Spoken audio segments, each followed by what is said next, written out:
Well, I've left the house a lot. That's for sure. Um, it, as lame as this year has been in some ways, and it's been lame. It's also been, it's been pretty good. I'm still freelancing. People still seem to want artwork. Uh, yeah, pretty good actually. Awesome. I was really surprised. How has your year been? I've read some of what you've said.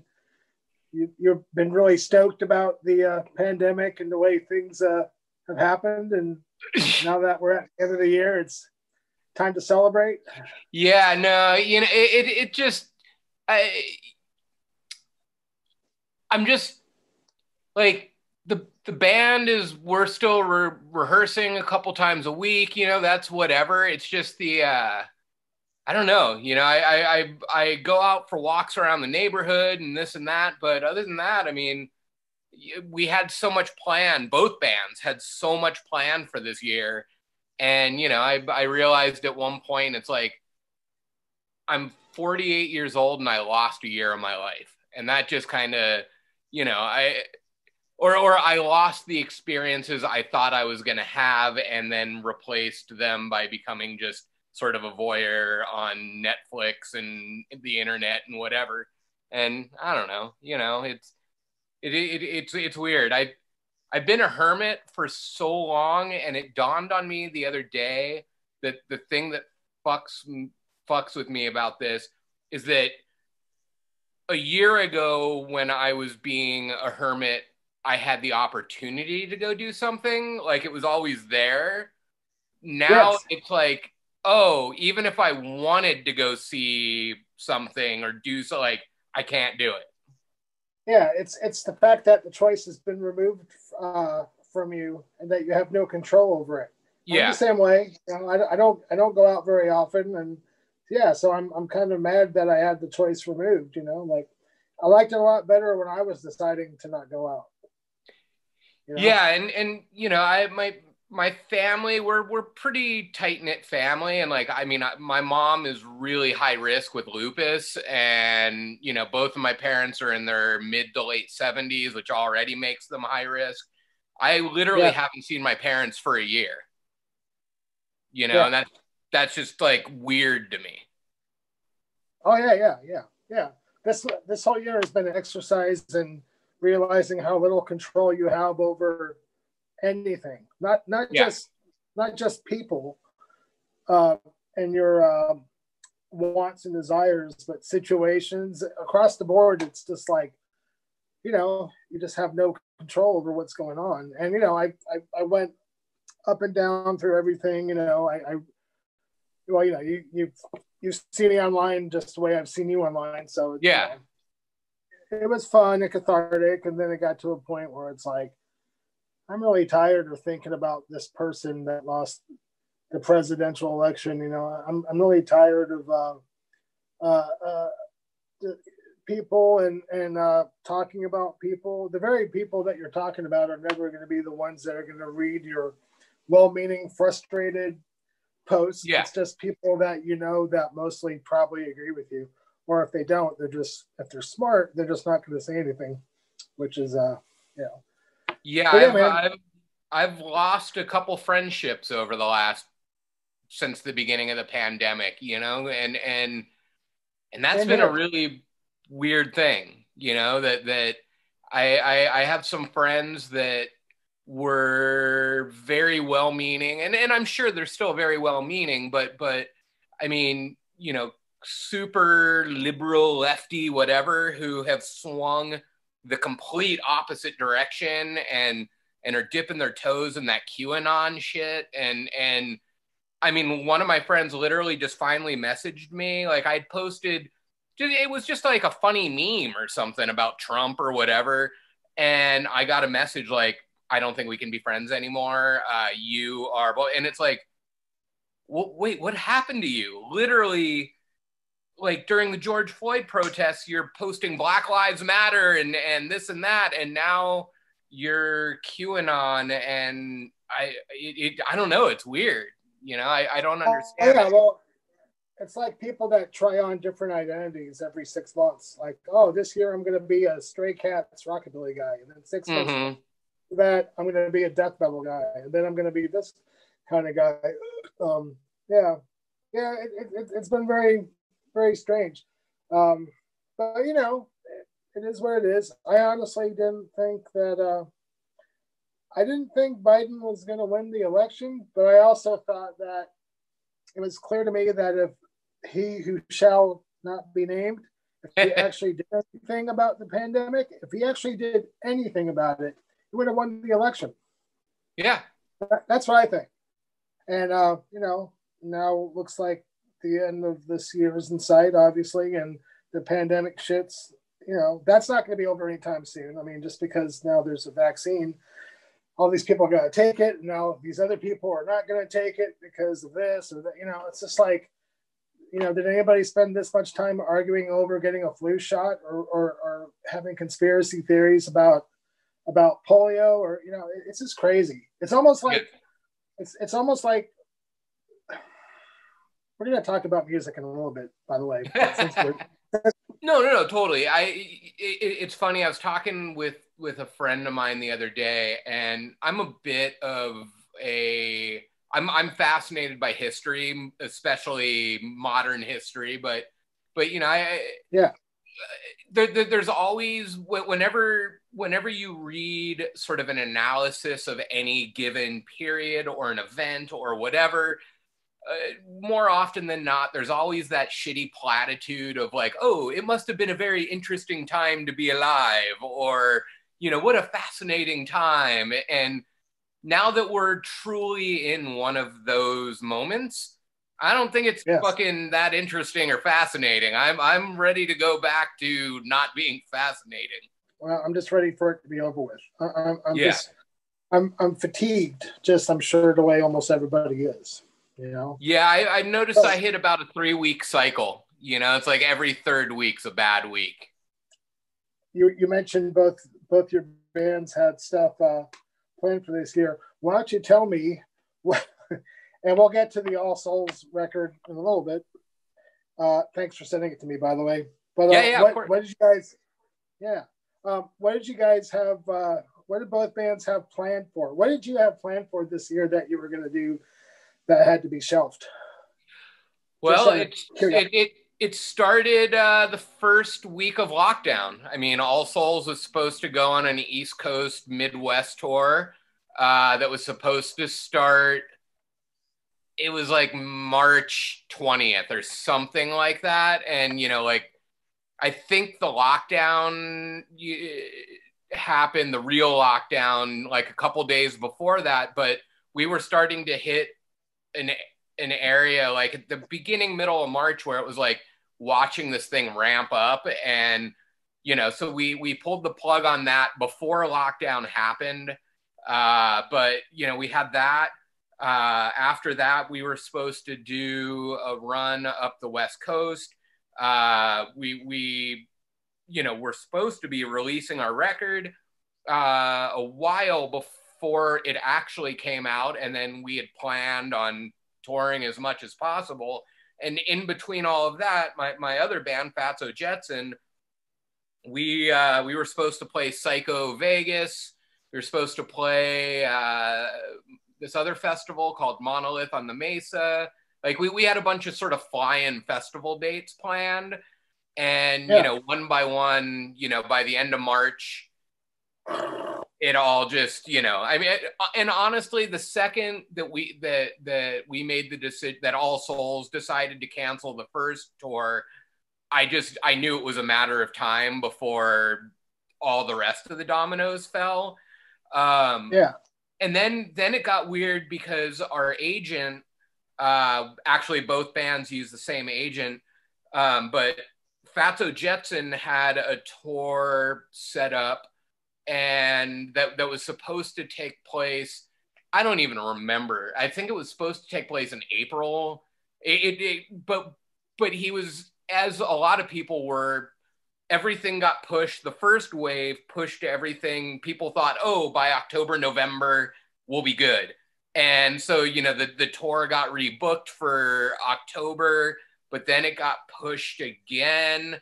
And, you know, it just sort of started becoming this like, why even bother? You know, like I think we're stuck here for a while. I like that you're trying to be proactive, and I would love to dream that in a few months we're going to be able to be doing this. But, you know, at some point, it just, everybody gave up on everything. You know, now that there's a vaccine, I'm starting to get the emails that, you know, I don't think I'm supposed to say which ones, but, you know, certain festivals are announcing new dates now for this upcoming August. And I just don't see that happening. I hope I'm wrong, but with the way that things are going, you know, I just assume that we're stuck here for at least another like 8 to 10 months. I'm not a doctor or a virologist. I don't know. It just seems like that would be my guess. But yeah, so we had Fatso Jetson was supposed to start writing and recording a record, but Mario lives out in the desert now. You know, we're kind of spread out, and the idea of, you know, trying, especially, you know, a couple months ago when, well, the virus keeps surging, but, you know, it was like, let's just keep pushing it back. We actually had rented a studio months ago.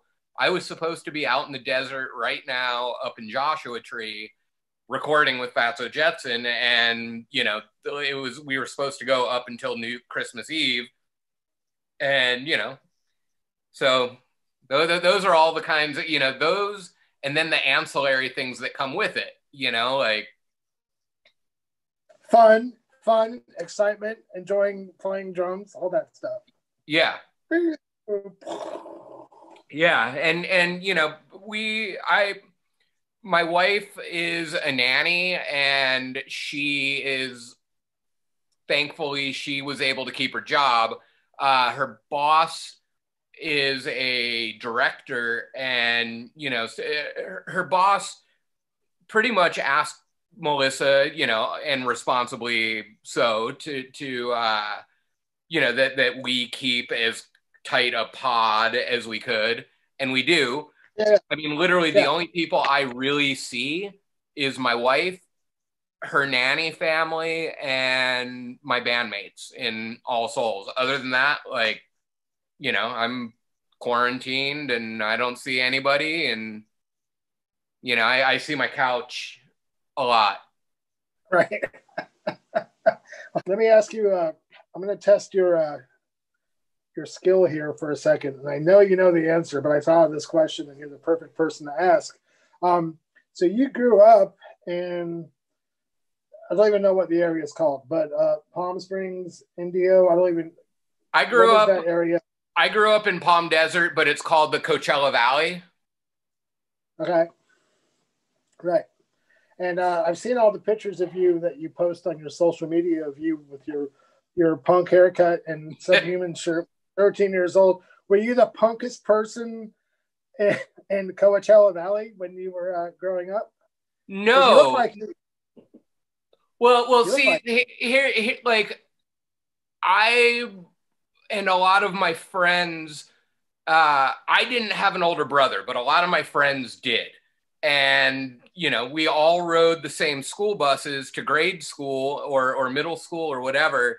And so, you know, I got into the whole punk rock hardcore thing at a pretty early age, just as a result of the older brothers that sat at the back of the bus and, you know, tried to smoke cigarettes out of the window, you know, and that's also how, you know, how I got into metal. Before I was into punk, you know, it was like, oh, here, you know, my friend's older brother's listening to Judas Priest records and stuff. And you know, you just wanted to be cool. And, you know, the metal thing, I dug, you know, for a couple years, but, you know, punk rock was way more accessible to me. Like, it made more sense.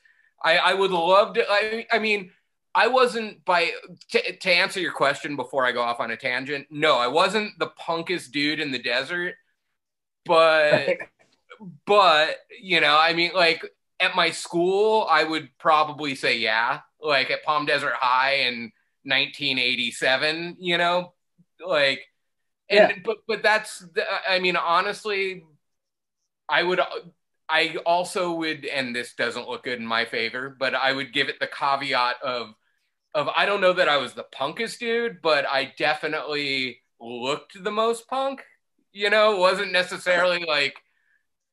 Oh, that's what I meant. That's what I meant. I meant looking the most punk, because most of the people I knew that looked the most punk were just always like, hi, you know, like nice and stuff like that. Yeah. I don't mean punk.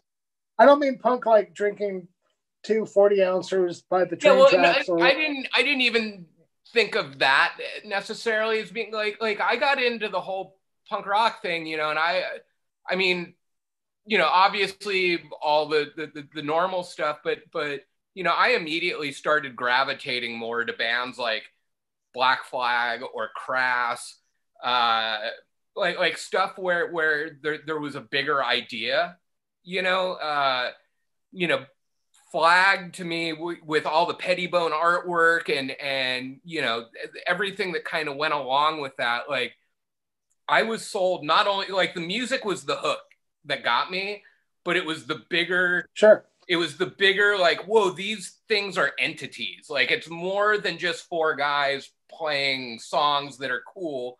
There's an aesthetic, there's a thought process behind it. You know, it was like those Crass records, holy shit, you know, I'd buy those, and they were like mini novels to me, as, you know, it had all those panels with all the words, and the artwork was, you know, it was like the whole, like Christ the album. Yeah.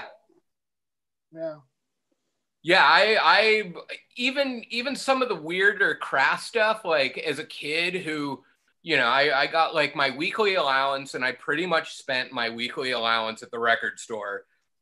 And like Crass, I was always like, God, even if I don't like this record, I know the packaging is going to be amazing and it's going to end up on my wall. And, you know, thankfully I always loved the records generally, but. One time when I bought Dehumanization by Crucifix, which is one of my favorite hardcore records of the 80s, I unfolded that grim, you know, because like a lot of the, I think the record was manufactured in England, but, you know, like Crass Records and other people, there was that intricate fold-out sleeves of paper, and then you'd fold out whatever record you bought, and there'd be this really grim black and white, stark, horrible thing that you could hang on your wall and try to entice your parents into checking out. Like, look at this. And it would be like, why do you have this, like, I don't know, starving refugee on your crying refugee on your wall, Brian? The record's good. I don't know, whatever, you know. But yeah, here's my trivia though. Since you grew up there was a band that had a lead-off song off, I think, the second Ronnie on the Rock album, and they were from the desert. Target 13. Target 13. I thought of that today, and I knew you would know it. Yeah, Did you know those guys? Yeah. This guy Paul, Uncle Paul. I see his posts on Facebook all the time. This guy Rafe was in that band, who later had a band. Years later, it was kind of a psychedelic-y, kind of shoegazy band called Polyphemus. Yeah, I never saw those guys. It was before my time. It was like 82 or something. Yeah. I mean, in 82, I was 10. You know, like I was just getting into punk rock around then, but like it was young enough. Mario, my bandmate in Fatso Jetson, he had one of the first punk bands in the desert as well, and they were called Dead Issue.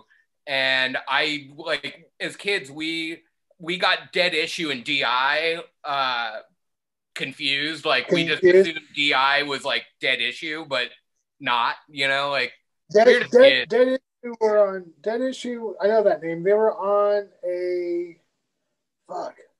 They were on one of the Dave Markey. What's that? Smoke 7 Records. The guy from RF7 who had. Okay. Dave. Well, I was going to say they changed their name at the end of their, you know, existence to Dark Side, and they had a song in Dave Markey's Desperate Teenage Love Dolls too. Right. Okay. So those guys and Mario, I met him one time. He was really nice. So those guys are probably like some of the godfathers of the area that you grew up in. And I think from when we met and we hung out and stuff, you said that you pretty much went to school with a lot of other people that ended up being in bands and things like that of that nature, like the people that ended up being in like Caius and Queens of the Stone Age and stuff. That's correct, right? Yeah. I mean, Josh and I have been friends since we were 6 years old. We met in the second grade, and we went to school together all the way through high school graduation. And then along the way, Palm Desert High would have been like me, Brant, Josh, Nick Oliveri for a while, John Garcia. The original bassist for Caius was Chris Cockrell. All of us were me and Josh and Brant and Chris Cockrell were all in the same grade. Nick and John Garcia were a year older, I think. But then, the desert back then, pre-internet, etc. I mean, the desert was a really small place. So even the people, if you were into music, there were only maybe the thing with the desert is everybody grew up in like 3 different middle schools that funneled to like 2 high schools. So everybody kind of knew everybody in some way or another. And if they didn't, like their buddy went to middle school with that guy or, whatever. Right. So it's like anywhere else, really. There's always a small amount of people that end up fighting each other and they like music, and then bam, there you go. That's pretty much. So you're probably really tired of being asked about the desert. Well, it's not that I'm tired about. To be honest with you, I'm really proud of what we did as kids out in the desert. The thing that bugs me is the mythology of it, because most of it's wrong. Right. But before you explain what you mean about that, this week, for whatever reason, I've been on a serious Queens of the Stone Age bender. Like, there's some records I knew about and liked, and others I just never heard, and then I just kind of absorbed everything. Yeah. And just kind of went, well, this guy has a polarizing public image to some people, but there's no denying that Josh can write a song and sing a song and play guitar and really, has a pretty impressive body of work, and that kind of began in, Caius, of course. And the thing I think is really funny about the mythology of Caius is like it's kind of a really interesting thing that you can't really, no money can buy that mythology in a way, because, like the desert and generator parties and tons of attractive young people all grooving and stoned and everyone's in it together and everything. And that's a hell of a mythology. But you said some of the mythology is kind of so I'm going to turn the floor over to you after I just explained that I was, kind of playing a lot of that stuff this week, or at least Josh's stuff. Yeah. Well, first of all, I think the Queens are an amazing band. Like, I've been a huge fan of theirs since the first record. I mean, and I was one of 3 people at the recording studio the whole time during the recording of that first record, even, because I took all the photographs for it and of them recording. It's weird. I'm aware that as you said, that Josh can be polarizing to some people, and excuse me, that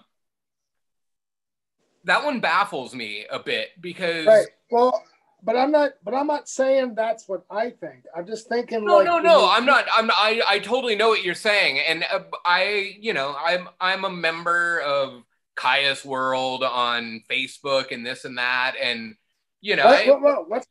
What's Caius World? I don't even know what that is. Is that like a fan? So there's an entire community that sprung up kind of around Caius, but it really has come to, and I hope I'm not speaking out of school for them, but it's kind of come to embody like the desert rock scene, if you will, and it's I mean, dude, they have a weekly radio show called Caius World Radio. It's kind of they picked up the ball when nobody else really cared that much, and you know, it's this like huge community of fans that just really love that thing, and you know, and then this is where the myth comes in, which is that the desert was a lot of things, but the one thing that it wasn't was this like sort of stoner happy party, like, you know, yeah, I mean, when we were kids, those of us that wanted to play music, we didn't, there was nothing to do in the desert. I mean, to the point that there wasn't even like a BMX track, you know? I mean, there literally was nothing for kids to do. And so, you know, skateboarding, you know, that's pretty awesome because you can do that yourself. You can build yourself a little ramp, you know, build a half pipe in your backyard. Even better, it's a resort community filled with swimming pools. So we spent a lot of time, you know, finding pools and skateboarding. And then music comes in and we all started bands. Or when I say all of us, keep in mind that really the active participants in these bands was probably like 20 people, maybe, you know, and like the whole sure, of course. Right. But the thing of it is that we were bored. I mean, you know, the mother of all invention, especially for kids, is boredom. And so, you know, at some point, you know, we took a cue from Mario and his friends that they had taken generators and gone out to the desert, and it wasn't because, oh, we're gonna go have this like rad fucking Burning Man, pre-Burning Man style party. It was, we have nowhere else that we can play, but we have all this space. It was necessity. It wasn't like, we're fucking trippy, man. No, I know what you mean. It's what you did instead of like peddling some supposed lifestyle or whatever. Yeah. I mean, in big cities, the punk rock kids like figured out that they could rent out a VFW hall. We didn't even have a UFW hall or whatever they're called, V8, whatever.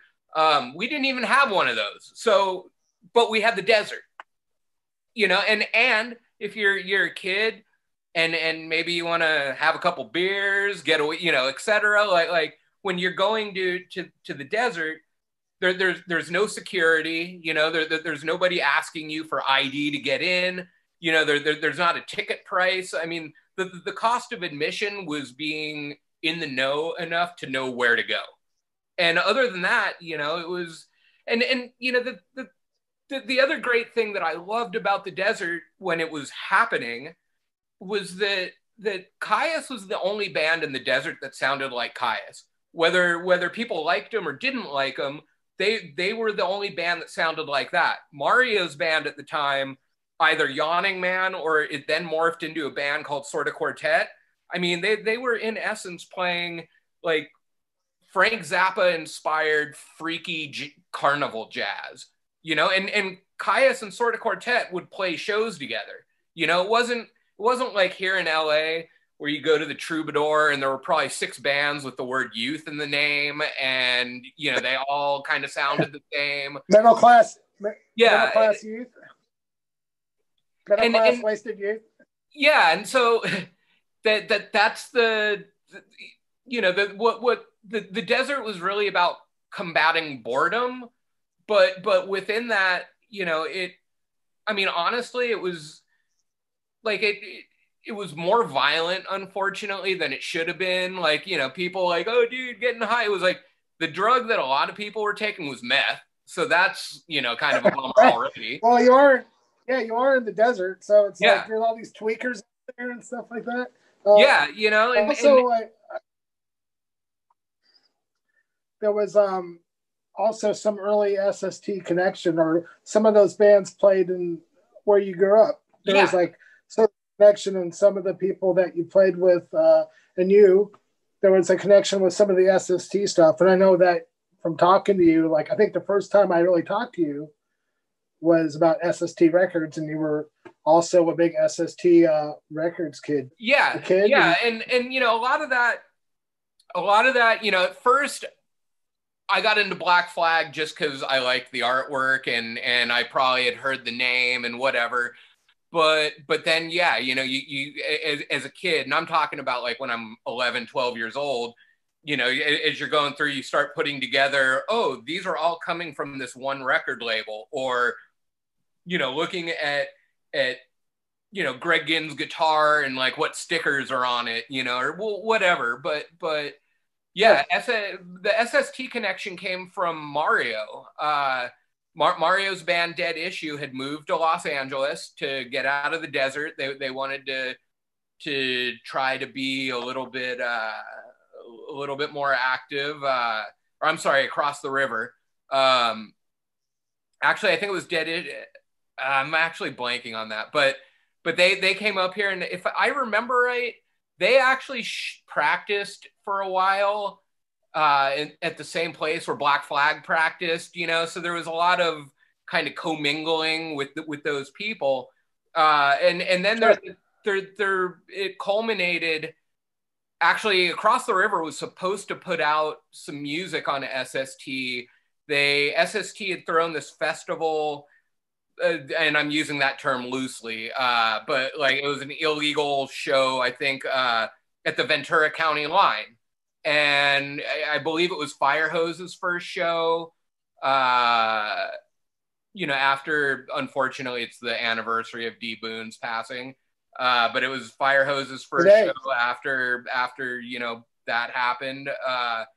And Across the River played, and the whole thing was recorded. And then one thing led to another.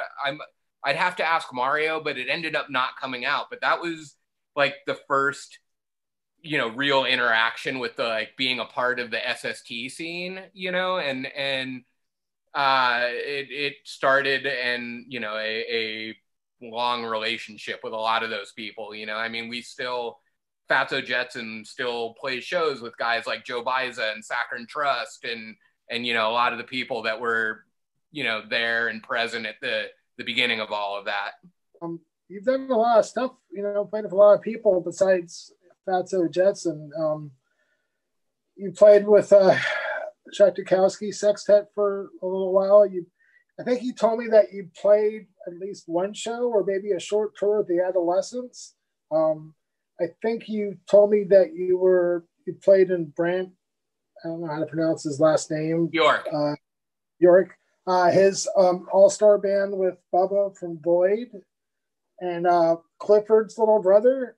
Is that it?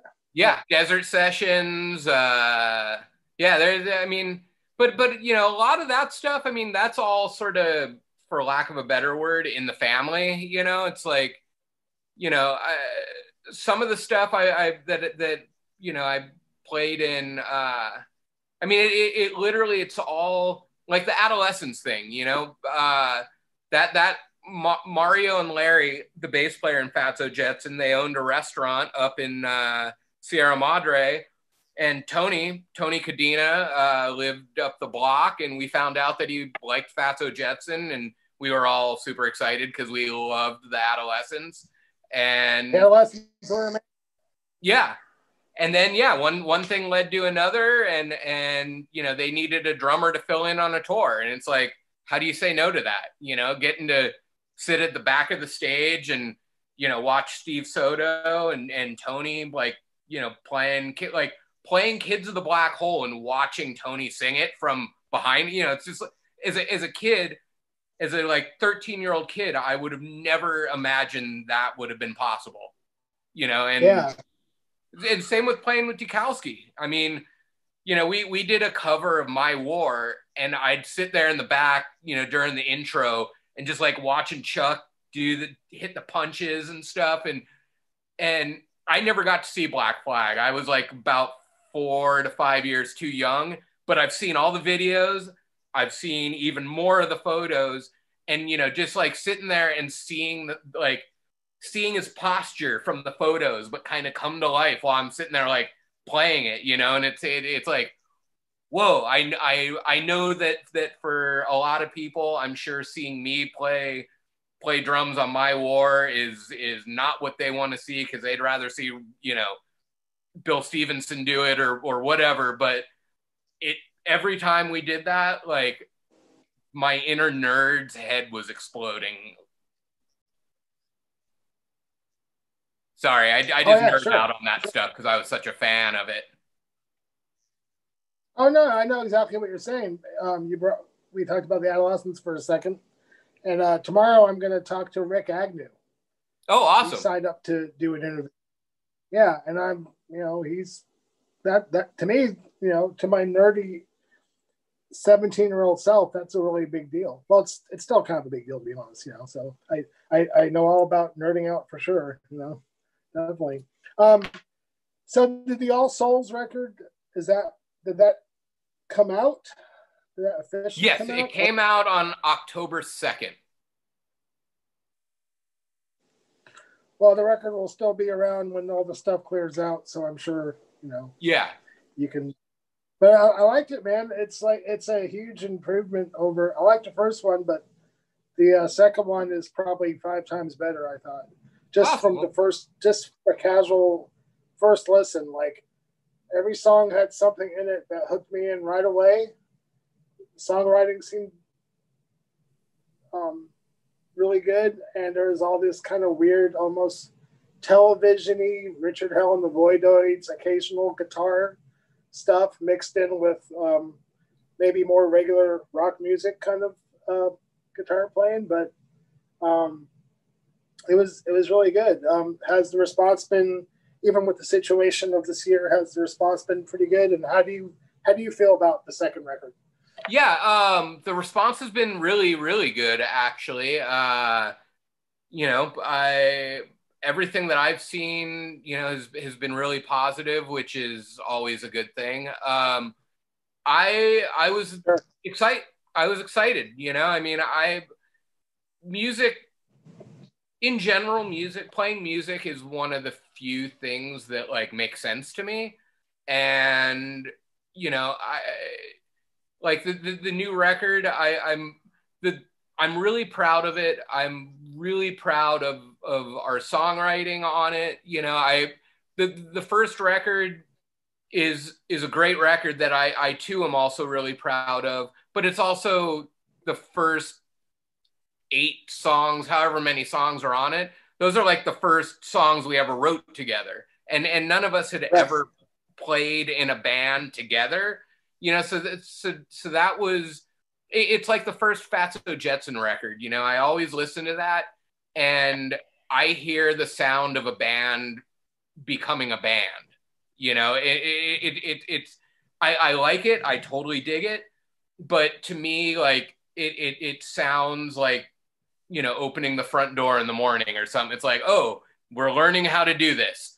And you know, the second record, For All Souls, you know, I really do think that, you know, our songwriting stepped up a couple notches. You know, the performances are all pretty great. Like, you know, after touring together for a couple years, I think we really got to understand, you know, how everybody plays in the band and what where we are as, you know. So yeah, I'm proud of it.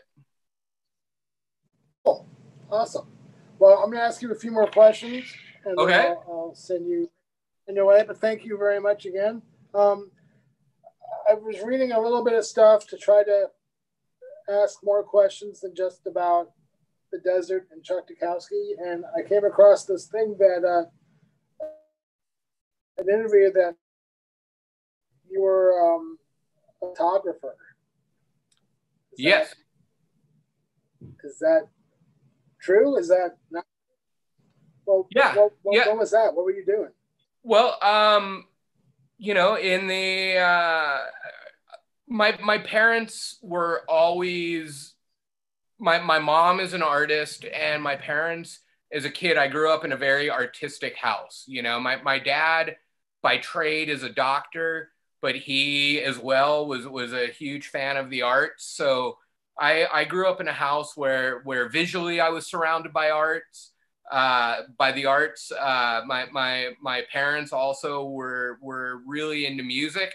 So I there was always music playing in the house, in the car, everywhere we went. My dad was a drummer. That's actually how I became a drummer. And I got interested in art at a young age, and started drawing and painting and things like that. And and a big part of that also came from punk rock. But at some point I got into photography, and I really enjoyed it, and I really understood it in the sense of being into skateboarding and punk and hardcore and all that.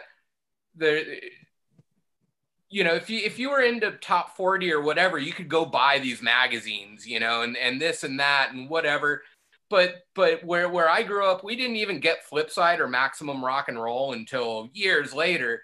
And it was just a way of documenting my friends, like skateboarding has always had this like history, I don't even know where it comes from, but, documenting skateboarding and then punk rock too, it was like and I think I somehow maybe intrinsically knew that like all this stuff out in the desert was kind of a cool thing and somebody should take photos. I mean, I'd love to say that I thought that at the time, but I didn't. I just was like, oh, I'm taking photos of me and my dumb buddies like being dipshits. But that led to me going to art school. I went to Art Center College of Design in Pasadena and graduated with a bachelor's in photography. And I really pursued it for many years. My job was a professional photographer. I didn't know that. Yeah, up until about because like a lot of musicians, I also understood the reality that playing in a band isn't always gonna pay my bills. In fact, a lot of times, probably gonna make them even worse. And I kind of figured, shocked. Yeah. Well, and so I figured, my thinking in my early 20s was, well, if I can make a living as a professional photographer, I can kind of set my hours, so to speak, and then have the time to be able to go tour or, whatever I need to do. Right. Unfortunately, around 2009, I had to have a major surgery on my shoulder. I had to have my whole right shoulder rebuilt. And I had not only a torn rotator cuff, but my bicep had actually detached from my shoulder. And so they had to it's all held together now with screws and rope and, whatever. Everything's fine, but there was the better part of a year where I couldn't work. I mean, I couldn't play drums and I couldn't be a photographer because carrying a 10-pound weight pretty much, I couldn't really do that. And during that time, it was right in the middle of that big recession from the George Bush years. And it was also when digital photography became more viable. And so all of a sudden, all of a sudden budgets shrunk. And then everybody with a digital camera thought they were a photographer. So the whole industry kind of fell apart. Yeah, and so things like I used to do a lot of stuff for magazines like Rolling Stone and Spin, and I did a lot of music industry stuff, and I also did a lot of sort of lifestyle fashion type stuff. But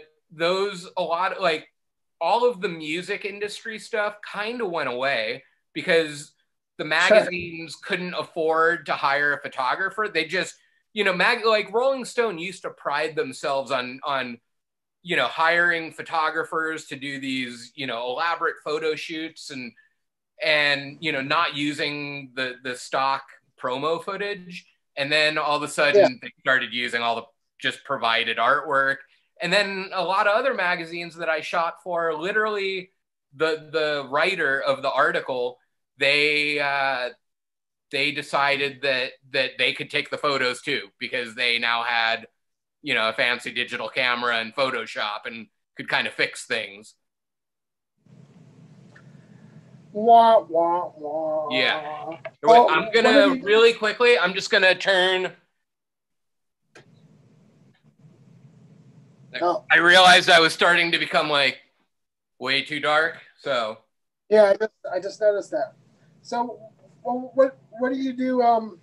What were you able to do this year as far as like since couldn't play music and make tons of money playing drums? What do you have like do you have a day job, or do you just freelance, do things here and there to like? Well,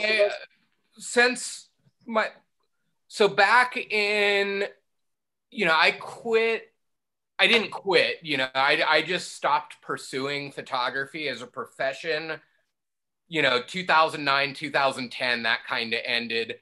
I then got really busy with music and was able to make ends meet playing music.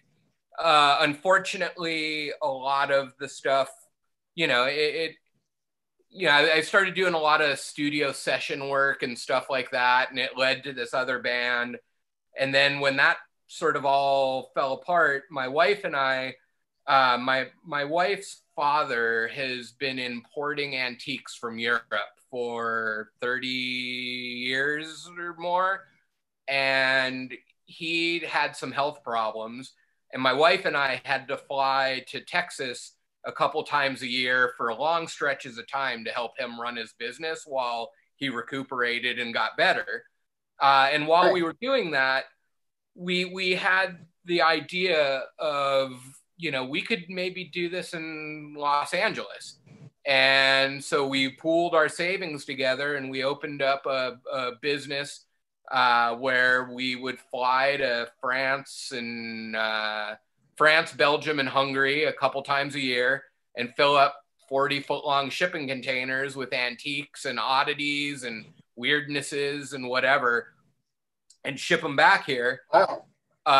And you know, we had that business for starting in 2013, and we just honestly, thankfully, we closed that business about a year ago. It kind of run its course, and we were kind of burning out on it, to be honest with you. And then since then, I'd been on tour forever. Then the shutdown happened, and now I kind of sit on the couch because everything that I did have all kind of went away, you know, like within months of each other. You know, and I mean, quite frankly, with the situation as it is here in Los Angeles, you know, my wife and I thank our lucky stars all the time. Like, we closed the business, like, you know, we held on to it probably 6 months longer than we should have. But we used to kick ourselves about that, you know, debt wise. But now we look back and we're like, thank God we pulled the trigger on that one, because we would be a mess right now. So, but yeah, to answer your question, right now, all I do is play music. But as you know, that sometimes isn't the most profitable thing in the world. Were you a big COC fan? COC was, I probably told you this, but I actually, I was born in Encino. I grew up in Southern California until 1986, and then I moved to Raleigh in part because it was a combination of, I really liked COC, and in the summer of '85 I stayed in Raleigh for like a month and a half, I guess. I was in this nardcore kind of band called Scared Straight. We went on a tour with Phil Repute. in the summer of '85, and then we had everything ripped off in Pittsburgh in the summer of '85. So instead of going home with everyone else or trying to go on, which could have happened but didn't, I called up the late Reed Mullen and was like, "Hey, what are you guys doing?" I'm not, the band I'm in, the tour's over. And they said, "Well, stay put. I was in Baltimore. We'll come pick you up because we're going to go up and see the Bad Brains play their reunion show in New York City." And I was like, "Okay, I'll stay here." And then I just kind of hung out there and stuff. So half a year later, when I went home, or I was home for a while, I decided, well, I can get a job anywhere and just learn how to do my laundry in Raleigh, North Carolina. And I just went out there, and I forgot why I brought up why I was telling you this. Did you ask the question? Oh, I'd asked you if you were a COC fan. Yeah, I mean, I assumed you were, but I wasn't sure. Like, because me and some of my friends, like that Animosity record, you know, the tracks that they had, Thrasher magazine had a compilation called Wild Riders of the Word. Yeah. And my friend, here's some funny desert trivia. The guy, my friend Cole, he's the one who came up with the name Eagles of Death Metal. And, you know, whether you like the band or not, you know, is irrelevant. The story was that we were all at a bar in Palm Desert in our early mid-20s and went out to our friends. He had a VW bus, went out there to go smoke some weed. And my friend Cole was the funniest person. Cole passed away. That's why I keep talking him in the past tense. But Cole's his three favorite types of music was like death metal, really good dub reggae, and then gangster rap. But like he was always trying to like, and he was a skinhead. Like he was the first dude I knew who like shaved his head. And this is where it was kind of going. His dad let him, when he was 14, he got the COC skull tattooed on his forearm, like when we were in the 10th grade, which was just like, oh my God, Cole is like, it went from being like, hey, trip out on, like when you were a kid and some dude had like an Iron Maiden painter's cap with a bunch of pins on the back or something. You were like, that guy's hat. It was like, Cole got that tattoo. Holy shit. But yeah, Cole was telling us about this band from Poland called Vader. And he was all, dude, you got to hear this band. They're great. They're like the Eagles. They're like the Eagles of death metal. And that's where that name came from.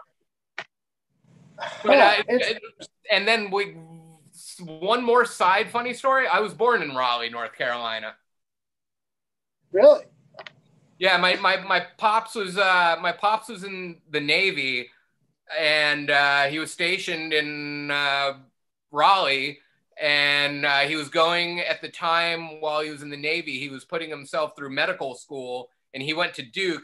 And my mom moved down because they had started dating in Philadelphia, where they grew up. My mom moved down to go to UNC, and my dad went to Duke. Wow. Huh. But the reason I was asking about if you were a big fan of COC was just sort of hearkening back to the nerding out on. I was just wondering if you, like when Chuck called me and asked me to play in the sextet, I don't know that I'd even heard them. I just said yes because it was Chuck, you know, and so I was just thinking like, oh, that's funny. You're a drummer. Mike's the bass player. Chuck's the bass, you know, like it's kind of the same thing when you find yourself in a band with your heroes. Oh, yeah, definitely. Well, there was this record that came out. It was a project. It was like a COC spinoff record that came out in 1990 or whatever, and it was during one of COC's many downtimes, and Mike Dean had quit already a long time ago, and the rest of them were, I guess they weren't getting along. I think I think they weren't getting along, and then Woody had ties to Caroline Records because they reissued Eye for an Eye. So he asked me if I'd play with him and Mike Dean, and I was like, yeah, definitely, because so I had to sort of replace Reed Mullen, which was a real daunting task, especially back then when he was at the peak of his powers, like Animosity, and even like the next record they did when they were a totally different thing. His drumming is like, you know, dominates. I think it's that Blind record, which is, there's some pretty good stuff on it, but his record, his drumming is just like a whirlwind. So I was really excited about it, and we rehearsed like half the record. The band was called Snake Nation. It's on YouTube. You might like it. I don't know, but it's basically me trying to fill Reed Mullins' shoes, playing with Mike and Woody, and it was right at the end when they were still kind of sounded like old COC before they got Mesa Boogie amps and whatever. And it's okay. It sounds really bad, but it was still a real thrill to do that. And I hear about that record a lot to this very day, and that's great. I just wish it sounded better because it sounds really bad. It's on YouTube. You'll probably like it, But awesome. The guy we recorded with was like I think he had recorded gospel music, so he had no idea what was going on. And I distinctly remember sitting with Mike Dean, and we were like, this guy's not going to have any idea of what, So we made a cassette of Black Sabbath's first album, Black Flag, Slip It In, because Slip It In is my favorite sounding Black Flag record. I think that's the best production Black Flag ever had, to me. Yeah. And then the first Melvins album, Gluey Porch Treatments. So somewhere in these three records, there's going to be a way to convince this guy doing the Snake Nation record what to do. And that just did not work. And halfway through the recording, he got excited and stopped and went, I know what you guys are going for. And what was that? Foghat. He thought we sounded like Foghat. It's like, but no, I know what it's like. Every time I hear from some punk rock hero of my youth, it's really exciting. I had that experience the other day with I got in touch with by accident with the bass player from Discharge. Oh, Rainey. Fuck, dude. The greatest bass player of all time with the best bass sound. And that, yes, better than Lemmy, ladies and gentlemen, for my money. And he's a really nice guy, and we're probably going to end up doing some t-shirt stuff. And, and I told him, my 18-year-old self is doing cartwheels right now because I love Discharge so much. Just that whole... Me too, man. The wall of sound. And I was with Discharge up until... this is the price. The price is silence. That single with that, Born to Die in the Gutter. I love that stuff. Hear nothing, see nothing. No, I dug that stuff too. When it's that Brave New World record that just, if they should just go back and retroactively just destroy that record somehow. It's funny though. I saw them on that tour. They played in Raleigh. They came to Raleigh, and I saw them do that stuff. And I swear, every song they did that record, and I think they got a better response in my adopted hometown than most of the places. But every song, he acted like Freddie Mercury on stage, and he kept doing all these kicks and like Freddie Mercury moves, and everything he sang sounded like he was saying the phrase "gonna shock you."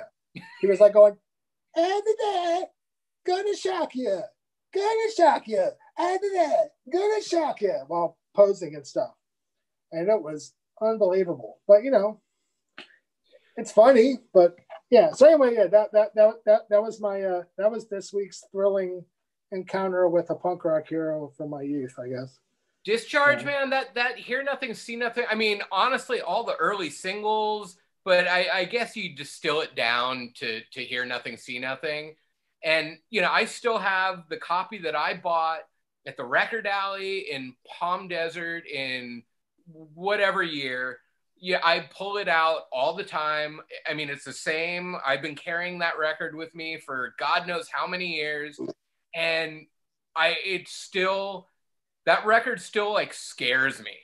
You know, it's like, yeah. What is this? You know, it's every time I fucking listen to it, it's like, I literally will put the needle down, walk away, and when the first like, like I literally will like kind of stop and look back at my like, what? I still don't understand. It's so good, but like I'm fuck, man. No, I agree. Hear Nothing. I bought that right after it came out. Somehow I knew about it. I guess from reading magazines, Flipside, Maximum Rock and Roll. Maybe it was 83. I think it was 83. 83 was the big year of just buying every fucking record I could get my hands on. And I put that record on, and that record, I agree, it scared me. And also taking things at face value when you're a kid. I mean, the whole concept of Discharge, where it's 8,000 guitar tracks and this huge bass and Cal screaming haiku, lyrics. Every song is this pummeling.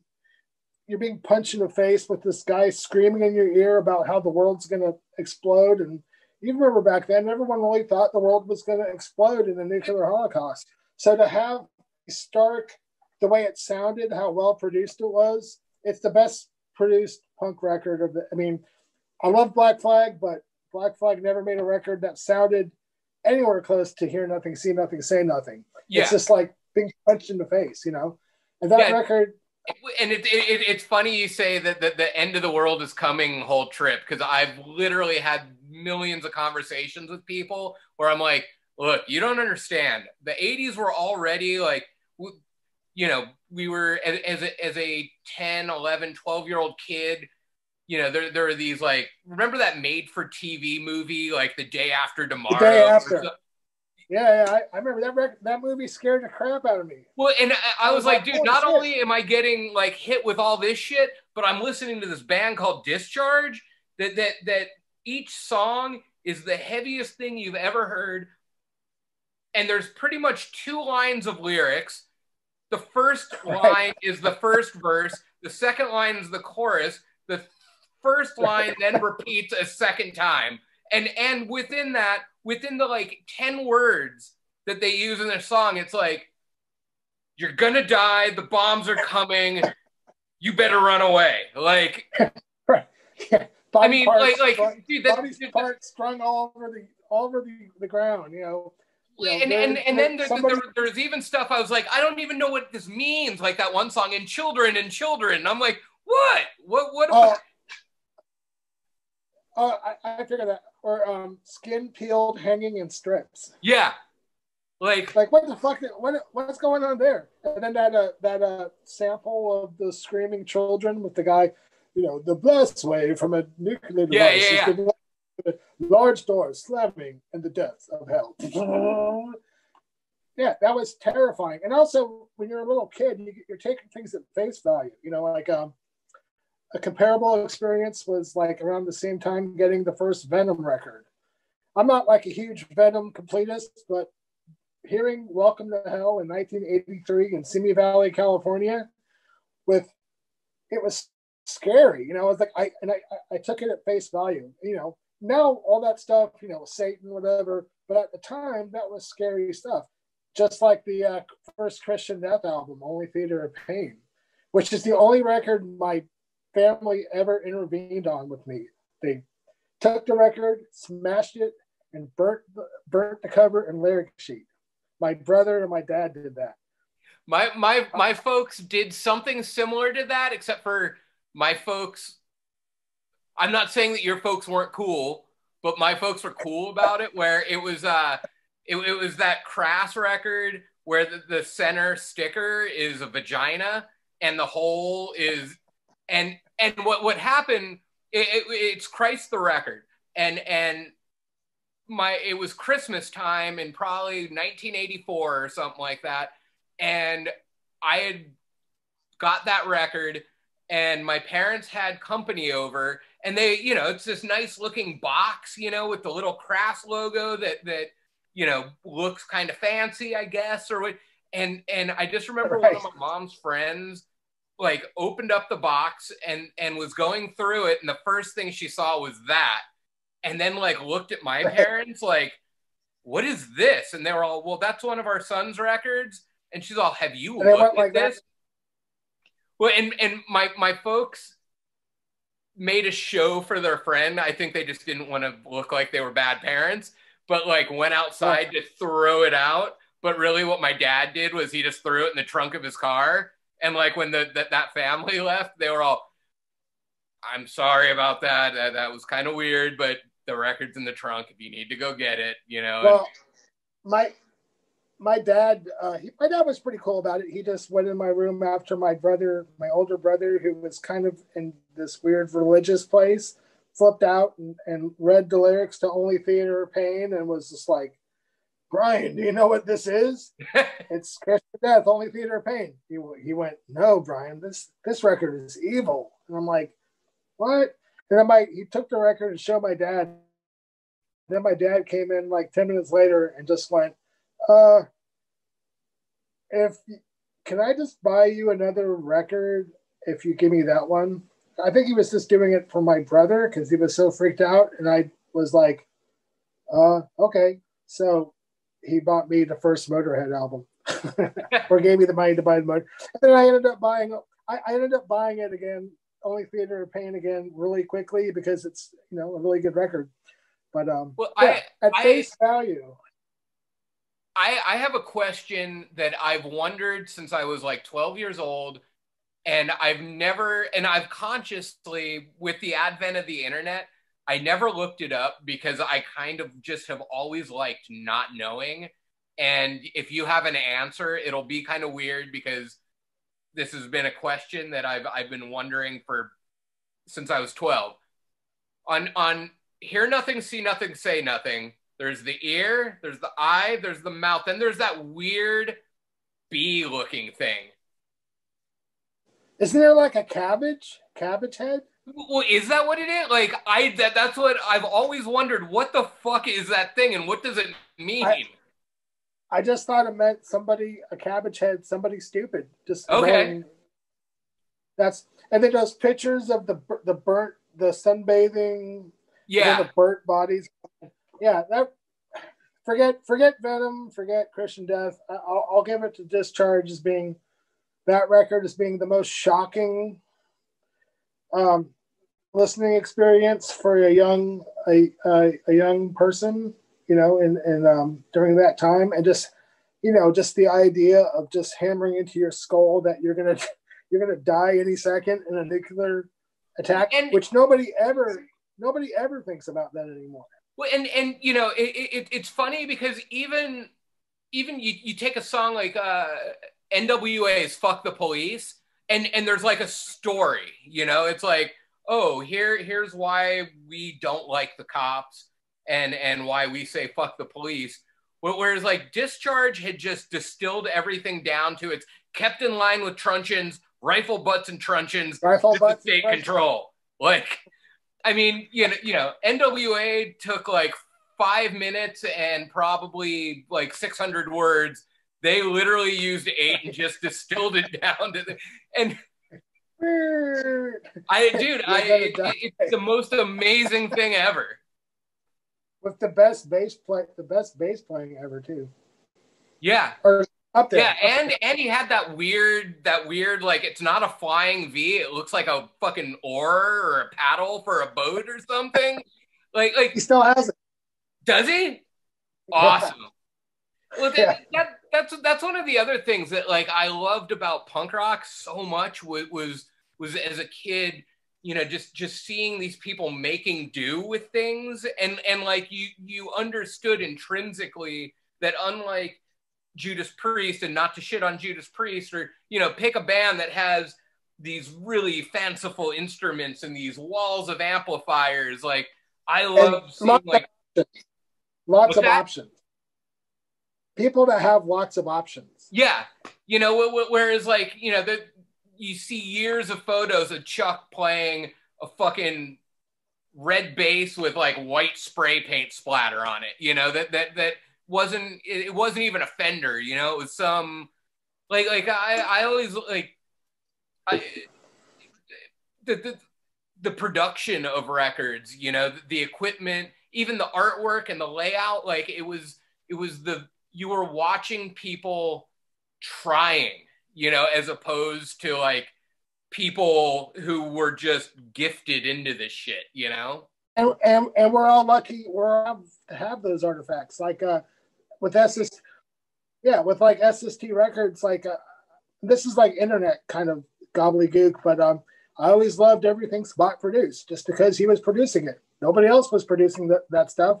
And like, well, all of this stuff sounds so bad. It's like, does it? I think it sounds just fine. Meat Puppets, Descendants' first album, Damage, you know, yeah, it's not perfect. It's like they're taking pagan icons. It's like there's nothing wrong with those records. I mean, maybe by today's standards, but I mean, like we were lucky to have all those things. It's just that Discharge's album was just better produced than anything else. Dude, I literally, you know, I spent a big chunk of time post protests, the George Floyd protests. Like that was when I started listening to a lot of Discharge again. And then I the last couple weeks have been really Discharge heavy. You know, I mean, honestly, the one thing that you were asking, what have I been doing for the last 9 months? One of the most thankful things is I've fallen in love with my record collection again. You know, after, you know, for the last 20 years, I've spent probably a solid 6 months out of my life on tour every year.